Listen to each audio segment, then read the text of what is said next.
देखिए, आपको गांव वाला देता है 50,000 रुपए। कितना? 50,000 दिया, लेकिन बोला है कि सैकड़ा कितना लगेगा गांव वाला का? 4 रुपए।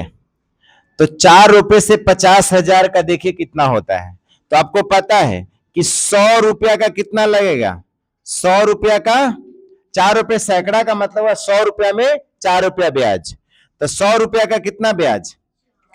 4 रुपया आपने ब्याज दिया, लेकिन महीना में।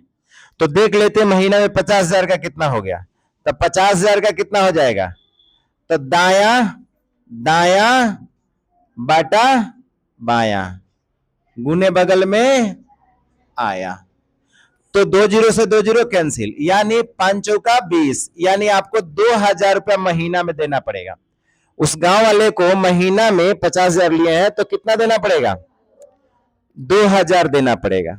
अब बताइए, तो साल में उसको कितना देना होगा? महीना में इतना, तो 1 साल रख लिए, तो महीना में एक साल में 12 महीना होता है, तो 12 से गुना करके देख लेते हैं। 12 गुना 24, यानी उसको कितना रुपया देना पड़ेगा? 24,000 रुपया। तो अगर मूलधन जोड़ दीजिए, क्या जोड़ दीजिए? मूलधन जोड़ दीजिए। तो 50,000 लिए थे, तो 50 और 24 74,000 रुपया उस गांव वाले को देना पड़ेगा, क्योंकि वो महीना में लेता है। अब चलिए गांव वाले को छोड़िए, अब किसी बैंक वाले से बात कर लेते हैं।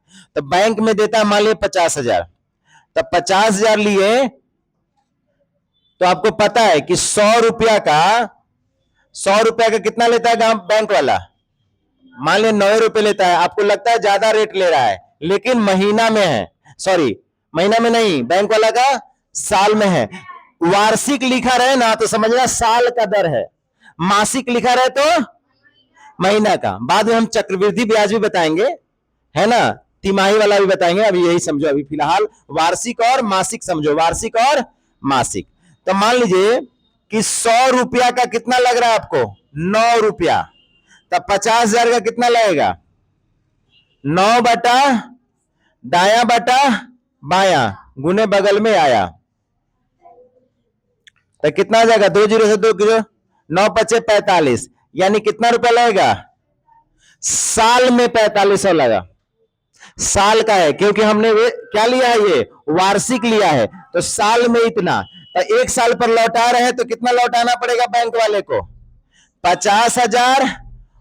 तो ये कितना हो जाएगा?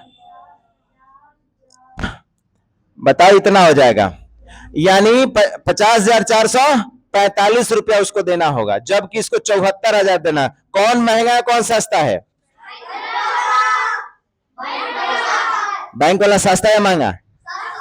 सस्ता है, क्योंकि वार्षिक जो देता है वो सस्ता पड़ता है, और गांव वाला मासिक देता है, इसलिए रेट ज्यादा पड़ जाता है। समझ में आ गया आप लोग को? तो सस्ता, कहीं वार्षिक वाला सस्ता पड़ता है, मासिक वाला महंगा पड़ता है।